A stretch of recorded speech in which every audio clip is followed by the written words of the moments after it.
friend is back with another video, and I'm coming back at you with a prophetic video.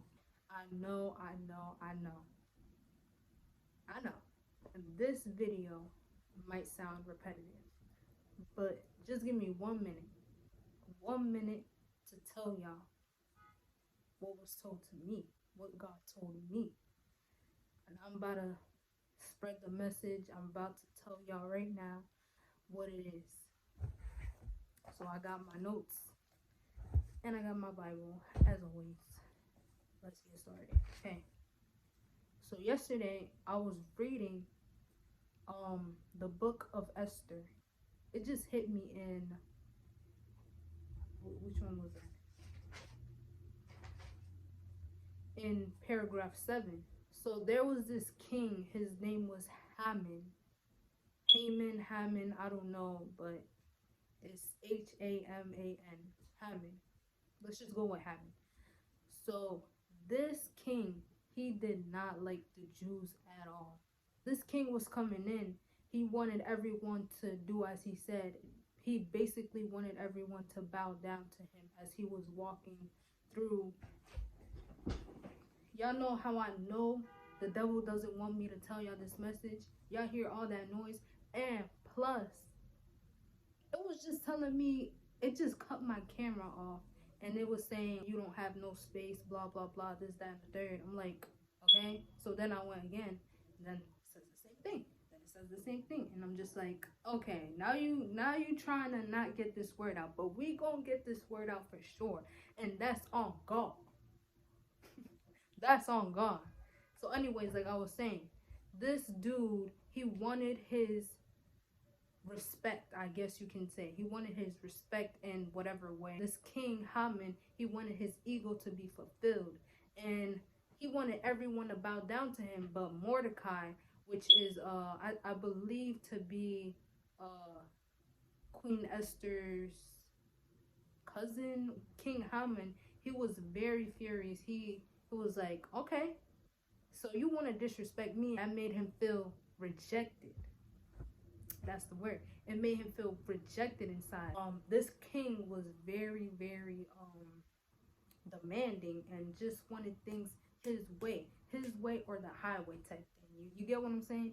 So this king saw that, and he questioned him, and he right away just wanted to destroy all the Jews, no matter what he had to pay, no matter what was done, no matter how he had to get them destroyed. He wanted them destroyed. He wanted them to be gone forever and ever and ever, until it was his last day, I'm guessing.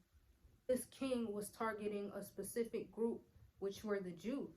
And as a king, he felt as though he had the power to have that authority over them, have them killed, have them erased out of this world. That's literally what he wanted. He wanted for them to be tortured, to be, he wanted them to be lifeless. He wanted evil for them overall. He just wanted evil for them. Then Mordecai got shook. He was very frightened. He was very scared for his life. Not only for his life, but for the people around him, his tribe and all of that. So then Mordecai finds a way to inform the queen about what's going on. And when she finds out, she's just making sure he's good. She's making sure that, what's going on, how, when, why, who, Esther was not pleased with what she heard when she knew it had something to do with her people. That's actually funny now that I'm actually rereading. So then, people be fake, in the presence of the king Osiris. Mordecai was in the presence of King Haman as well. King Haman, he had to fix his posture, but as soon as he saw him, he was so furious. He was like, ugh, this peasant. and he was just so like irritated, but he had to keep his composure. He had to have that mask on because the king was there, and he did not want no bad blood with the king, because the king is the king at the end of the day. So, he's the king of the kings, and this king is just a king, you know, not that serious. So today's word is, they will regret how they treated you. They will regret it. And that is, rest assured. They were preparing you for your downfall. Yes, the beginning may have been so good. They may have treated you like a prince, like a princess, like you were the best of the best since sliced bread. You know what I'm saying? Like, they wanted you to hit rock bottom.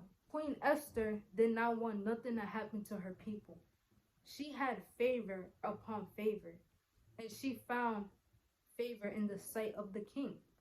So she says here, if I have found favor in thy sight, O king, and if it please the king, let my life be given me at my petition, and my people at my request. She was afraid for her people. Esther was afraid that King Haman would destroy her people. But Esther had favor from King Osiris. They did not take you seriously. Over here in the story, King Haman did not take Queen Esther seriously as a queen that she was. Whatever they try to sow in your life, they will reap it. Because see, the thing is, how you gonna come in my life and I'm not even doing nothing to you? I just want the best for you. And that's what you wanted. You never provoked anything. You wanted the best for them. They try to bring you down. They try to belittle you. Made it seem like they were the ones to be praised. You had nothing but good intentions and didn't do anything to provoke anything. You were just like, hey, I want to help this person. I have a good heart, so I want to help this person. I want this person to become the best version of themselves. And that's just on that. That's just on what I could do for them. They were jealous. You went through the fire. You went through all the emotions, all the pain. You went through it all. You cried out to God like David did when everyone betrayed him. You were letting go and you were letting God do his thing. Because see, the thing is, God is going to spin a block for you. And you better believe that. God always comes through. And that's just on that. They will pay for causing you that hurt in your heart that you did not deserve. Yes, you were naive. Yes, we take accountability for things, of course. We learn from it, but you were naive in that sense where you just wanted things to go a good way. You just wanted things to go the right direction. You didn't want harm for anyone, not for yourself, not for the other person, not for the other person. You just wanted good. And what happened? They turned their back and kicked you. Just like that. They drained you mentally, spiritually, and you just felt like, dang, like, you just felt like, is there something else I could do besides what I'm trying to do to help this person? Like, I really want to help this person. But all the thoughts, all the thinking had you drained. Like, if I'm not doing this right, if I'm not doing this right, what can I do? That will have you so drained. If I'm not doing this right, if I'm not, like, you finding all the answers had you drained. You trying to find all the answers to please this person had you drained. See, is that people pleasing though? We have to have accountability in ourselves too. We can't just be like, oh, this person. Like, yes. But at the same time, this is a lesson to be learned.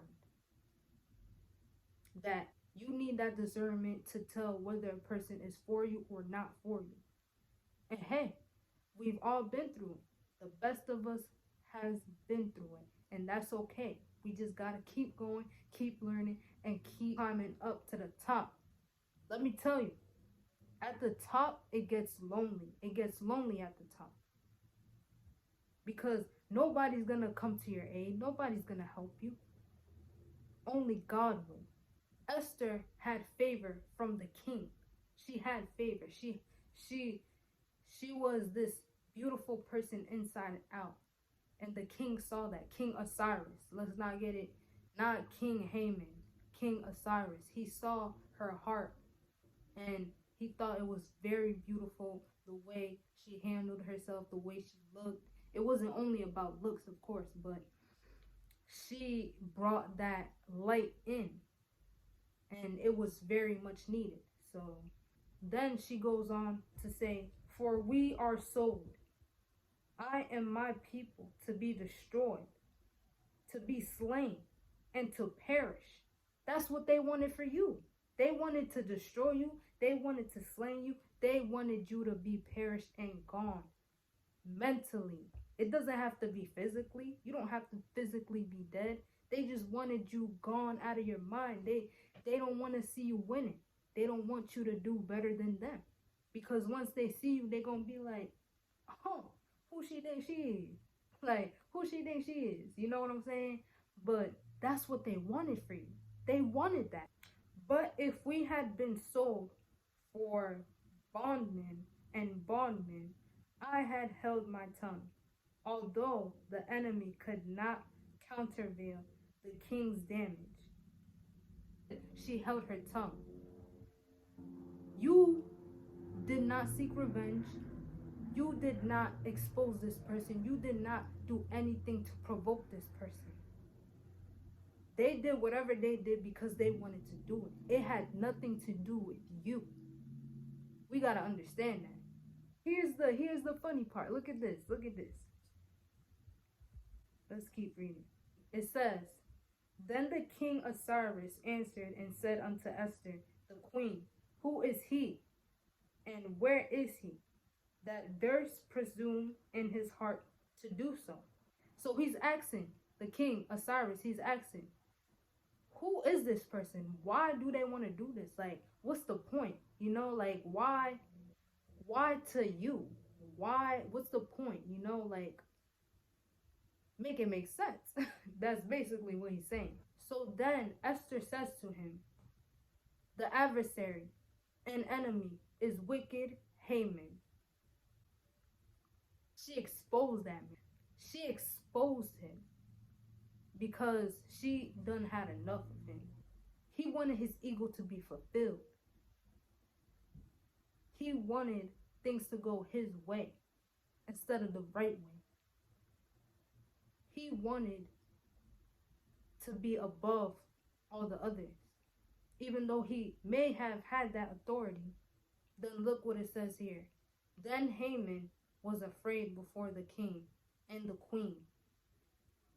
They will be scared. They will be in fear. They will be in torment. Mentally, spiritually, all of that. Because the thing is, yes, we have to pray for our enemies. I agree with that 100%. But when God has his hand on something, God says, "Don't mess with my anointed." He always says it. Don't mess with my anointed. And as you can see, Queen Esther was heavily anointed. Rest assured that this will come to pass, because then it says, "And the king arising from the banquet of wine in his wrath went into the palace garden, and Haman stood up to make request for his life to Esther, the queen, for he saw that there was evil determined against him by the king." So what does that tell you? They're going to come begging to be in your presence. They're going to come begging for forgiveness. Like, cry me a river type thing. They're going to be up behind you. They're going to want you to forgive them. They're going to want you to take them back as whoever the next mass is going to be, whoever the next facade is going to be. They're going to be like, "Oh, I changed. Oh, I'm going to change." We done heard that time and time again for us to be naive and not have that discernment. They're going to try to come back in your life and try to be like, oh, this, that, blah, blah, blah. And it won't work. Nothing that they say or do will work, because now you know, I see how this person coming. I see how this person coming. For sure, for sure. They gonna cry you a river. They gonna cry, they gonna make a scene, they gonna do whatever it is to get out of that punishment. But that punishment is not with us, because you haven't done anything to make this person furious with you. That was their doing. And they gonna have to pay for that. They gonna have to pay for it regardless. Regardless if you forgive them deep within, they still gonna have to pay for what they did. It's that simple. There won't be no type of bribe, no money that could get them off the leash. Just like they did you, they wasn't thinking about you. They wasn't like, oh, let me think about her. Let me think about him first. And let me think on how they're gonna feel. They wasn't thinking about none of that. Now that they got that wrath upon them, they want to be like coming back. They want to be all peaches and cream. I'm a new person. They will regret the way they treated you. They will be exposed. They will be tormented mentally. They will not have no rest, because the wrath of God will be upon them, all over them. And God will have favor with you for not seeking revenge, for being patient on his timing, for letting go and letting God. Because it was not easy. You cried, you failed, you got rejected, you got used. You felt like there was no one to run to. You felt like you were shoved in a box and had nowhere to go, no escape, no nothing. You felt trapped. And the one you ran to was God. You went and confessed, pouring out your heart. You obeyed him. You were loyal over all. You didn't seek the things of the world. You didn't seek the comforts of, partying or smoking or any of that. Any of your old toxic comforts. So God is pleased with you, and he will have favor with you for that reason. Exactly. For your loyalty, for your love towards him. And he is saying they will pay their due. You will have favor, and you will see your enemies fall while they see you rising. You will take the crown. You will take the crown, and they will take the rag that quick. Because God said, the last shall become first, and the first shall become last. And I'm going to just leave y'all with that. Just know your time has come, and it's here. He wants everything to go out perfect. His plan is better than ours. Whether we do whatever, just know God has your back. And that's all that matters. Because if God is for you, who can be against you? If God is for you, who can be against you? Tell that to yourself in your head every day. That's my favorite verse. I swear to God, that is my favorite verse. If God is for you, who can be against you? And I know that is right. I'm assuming you are not a part of the realest gang. Don't hold back. Bang that like and subscribe button for more. Once you're the realest, you can never go back to the lies. Remember, you guys are the realest. Stay real, be real, join the realest, subscribe to the realest. I'm gonna catch y'all until next time.